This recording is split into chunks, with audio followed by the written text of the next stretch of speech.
5% ಇಳಿಸಿದ್ದಾರೆ ಬಹುತೇಕ. ಆಮೇಲೆ ಕೇಂದ್ರ ಸರ್ಕಾರಕ್ಕೆ 12 ಇದ್ದಿದ್ದೆಲ್ಲ 5 ಮಾಡಿದ್ರೆ 28 ಇದ್ದಿದ್ದೆಲ್ಲ 18. ಈಗ 2 ಸ್ಲ್ಯಾಬ್ಸ್ ಅಷ್ಟೇ, 5% ಒಂದು 18%, ಎರಡೇ ಸ್ಲ್ಯಾಬ್. ಮುಂಚೆ 28, 18, 12, 5.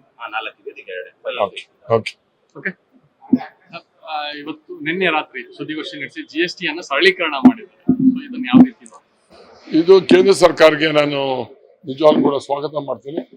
ಇದರಲ್ಲಿ ಮಾಡಿರ್ತಕ್ಕಂಥದಕ್ಕೆ ಮೊದಲು ಬೀದಿ ವ್ಯಾಪಾರಿಗಳಿಗೆ ತುಂಬಾ ತೊಂದರೆ ಆಗ್ತಾ ಇತ್ತು. ಅವರ ಮನಸ್ಸಲ್ಲಿ ಇಟ್ಕೊಂಡು ಮಾಡಿದ್ದಾರೆ ಅಂತಕ್ಕಂಥದ್ದು ನನ್ನ ಅಭಿಪ್ರಾಯ. ಬಹುಶಃ ಈ ರೀತಿ ಮೊದಲು 4 ಸ್ಲ್ಯಾಬ್ ಇದ್ದಿದ್ದನ್ನ ಈಗ 2 ಸ್ಲ್ಯಾಬ್ ಮಾಡಿರ್ತಕ್ಕಂಥದ್ದು ನಿಜವಾಗ್ಲೂ ಕೂಡ GSTಯ ಕಟ್ಟೋರಿಗೆ ಒಂದು ಹರ್ಷ ತಂದಿದೆ. ಒಂದು ಕಾನೂನು ಪ್ರಕಾರವಾಗಿ ಎಲ್ಲರೂ ಕೂಡ ಒಂದು ವ್ಯವಹಾರ ಮಾಡೋದಕ್ಕೆ ಅನುಕೂಲ ಆಗಿದೆ. ಕೇಂದ್ರ ಸರ್ಕಾರಕ್ಕೆ ನಾನು ಧನ್ಯವಾದಗಳನ್ನು ಸಂದರ್ಭದಲ್ಲಿ ಸಲ್ಲಿಸ್ತೇನೆ.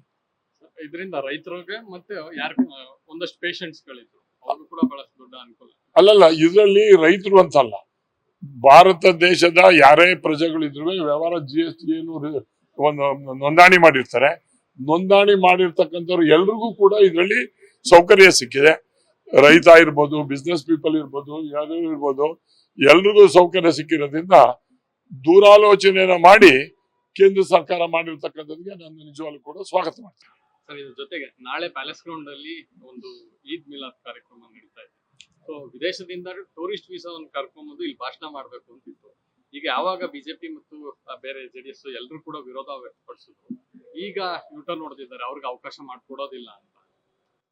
ನೋಡಿ, ಫಾರಿನ್ ಅವ್ರು ಕರ್ಕೊಂಡ್ಬಂದು ಭಾಷಣ ಮಾಡ್ಸೋದು ಅಥವಾ ಇನ್ನೊಂದು ಮಾಡ್ಸಕ್ಕಂಥದ್ದು ಯಾತಕ್ ಮಾಡ್ತಾರೆ ಏನು ಅಂತಕ್ಕಂಥದ್ದು ನನಗೆ ಅರ್ಥ ಆಗಲ್ಲ. ಕೇವಲ ಒಂದು ವರ್ಗವನ್ನ ಓಲೈಕೆ ಮಾಡೋಕ್ಕೋಸ್ಕರ ಇವ್ರು ಮಾಡ್ತಕ್ಕಂಥದ್ದು ನಿಜವಾಗ್ಲೂ ಕೂಡ ಒಳ್ಳೇದಲ್ಲ. ಈದ್ ಮಿಲಾದು ನಮ್ಮ ದೇಶದಲ್ಲಿ ಇರ್ತಕ್ಕಂಥ ಒಂದು ಮುಸ್ಲಿಂ ಬಾಂಧವರು, ನಮ್ಮ ಸ್ನೇಹಿತರುಗಳೆಲ್ಲ ಇದ್ದಾರೆ. ನಮ್ಮವರೇ ಯಾರೇ ಭಾಷಣ ಮಾಡಿ ಈದ್ ಮಿಲಾದ್ ಅಂದ್ರೆ ಏನು, ಯಾವ ರೀತಿ ನಾವು ದೇಶದಲ್ಲಿ ಇರ್ಬೇಕು, ಅವರೆಲ್ಲರೂ ಕೂಡ ಭಾರತೀಯರು ಅನ್ನೋ ಒಂದು ದೃಷ್ಟಿನಲ್ಲಿ ಈದ್ ಮಿಲಾದ್ ಮಾಡ್ಕೊಂಡು ಹೋಗೋದು ಒಳ್ಳೇದು ಅಂತಕ್ಕಂಥ ನಮ್ಮ ಅಭಿಪ್ರಾಯ.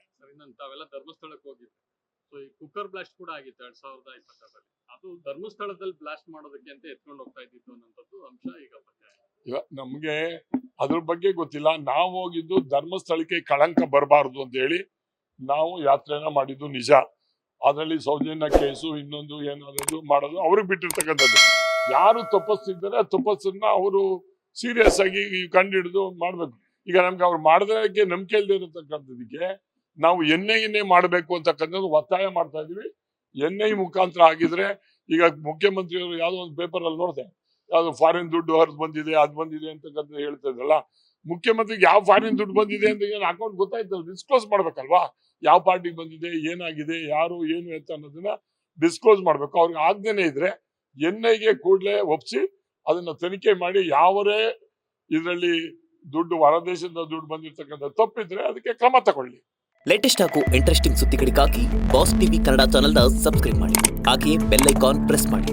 ಇದರ ಜೊತೆಗೆ Facebook, Instagram, X ನಲ್ಲೂ ಮಿಸ್ ಮಾಡದೆ ಫಾಲೋ ಮಾಡಿ.